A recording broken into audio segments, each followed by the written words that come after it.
Mais uma vez aqui no nosso ponto de encontro para comentar os vídeos anteriores que eu postei no YouTube sem som, porque botar música nessa parte o YouTube é chato pra raio, bloqueia tudo e não consegui fazer a narração.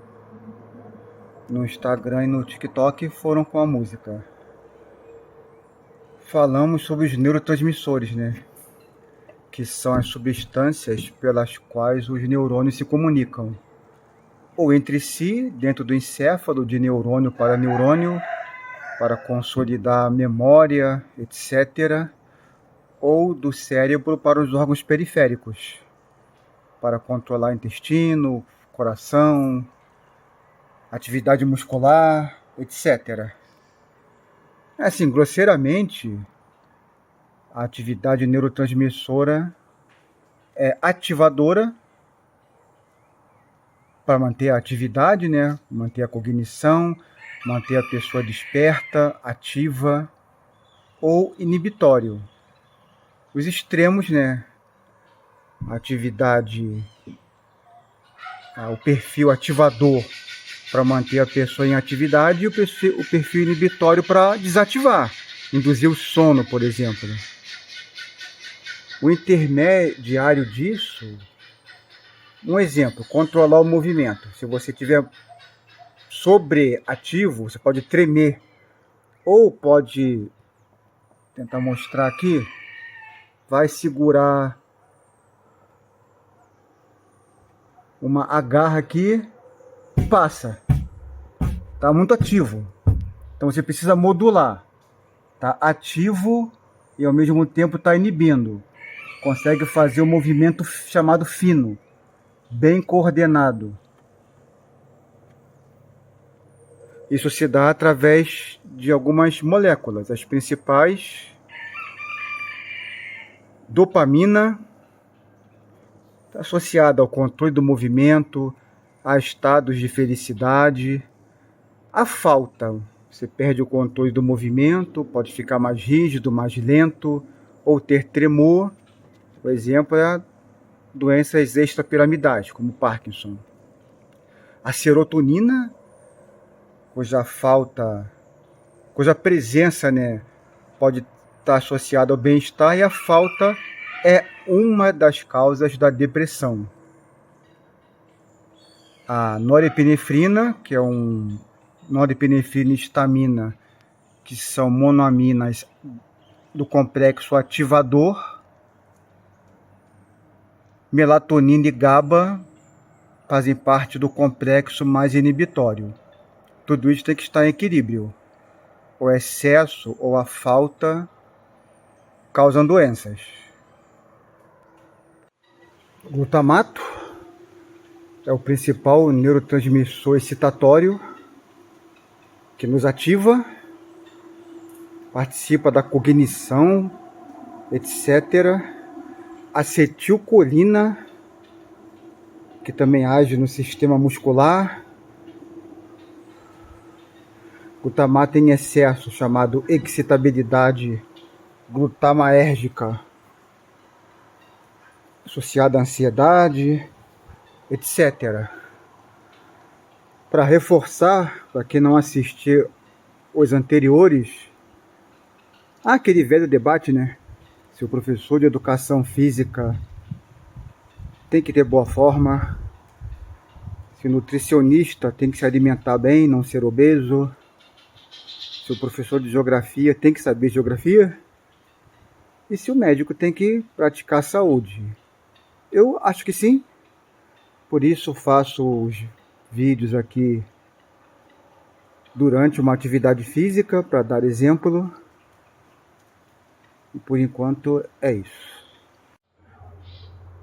As doenças da neurotransmissão são principalmente congênitas, a saber, o indivíduo nasce com ela, né? Manifesta-se desde a infância, visto que os neurotransmissores estão envolvidos em diversos aspectos.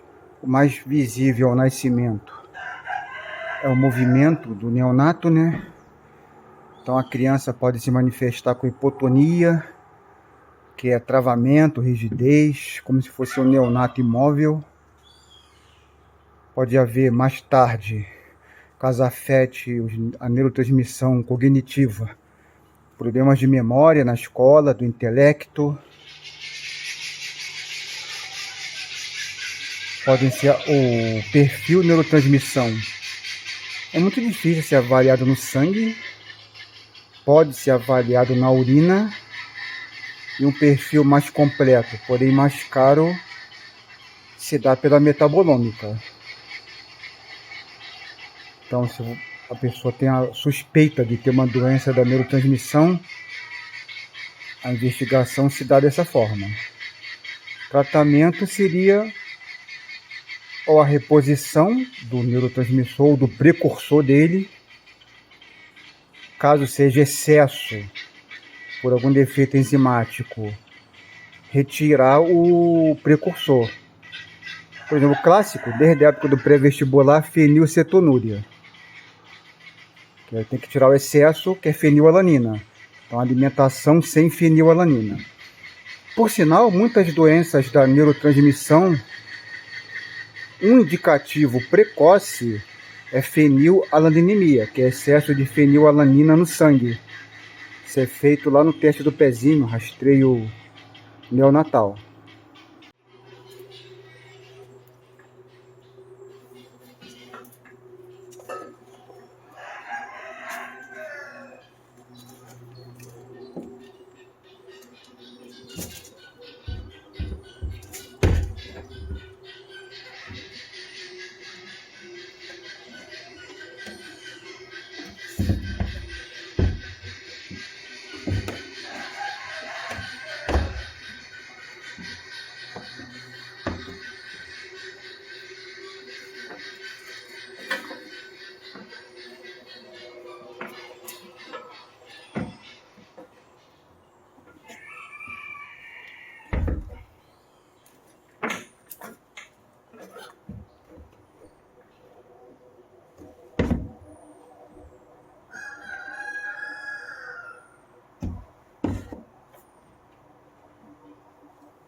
Portanto, alguns exemplos. Doenças da falta da neurotransmissão. A doença de Parkinson. Tentamos repor a dopamina, inibir a recaptação da dopamina, agonizar, que é aumentar o efeito da dopamina, etc. O objetivo é criar mais dopamina. Uma doença do excesso da neurotransmissão. Esquizofrenia. Esquizofrenia é aceitada ser excesso de dopamina, portanto usamos antipsicóticos, que são depletadores, tiram a dopamina do cérebro. Em outros casos, pode-se tentar repor o precursor, do neurotransmissor. Um dos principais é a tirosina.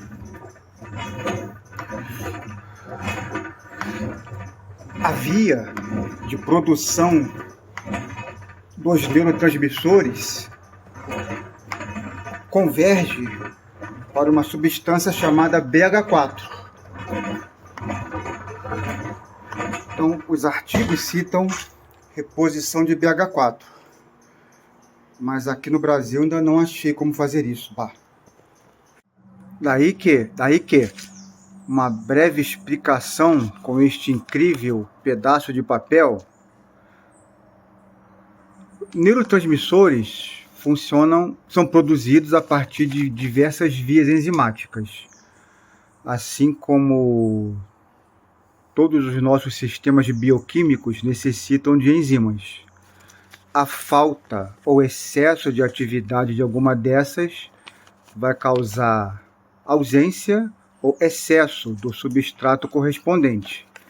Então, por exemplo, vamos supor que em A, aqui na letra A, é o glicogênio que armazenamos como reserva de energia no fígado e no músculo, inicia a ser quebrado para produzir a glicose pela enzima E1. Se faltar essa enzima E1, o glicogênio armazenado não vai ser quebrado, teremos as doenças do depósito de glicogênio. Da mesma forma, as enzimas lisossomais, se não funcionarem corretamente, vamos ter defeito dos lisossomos, etc. Então, na neurotransmissão, temos diversas vias, as quais serão produzidos os neurotransmissores. Se faltar alguma enzima dessa, por exemplo, vamos supor que falta a enzima E2. O substrato B se acumulará, faltará os substratos C e CB, de uma ramificação da via enzimática.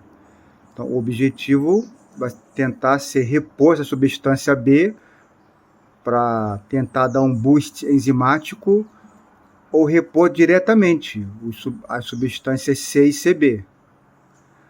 Por outro lado, se houver um excesso da atividade da enzima E2, vamos ter muita substância C e vai faltar substância B para produzir o CB. Então vai ter uma toxicidade pela substância C. Então tudo isso tem que ser analisado de acordo com os sintomas apresentados pela pessoa e por uma análise do perfil da neurotransmissão. Com isso, procure o seu neuro de confiança.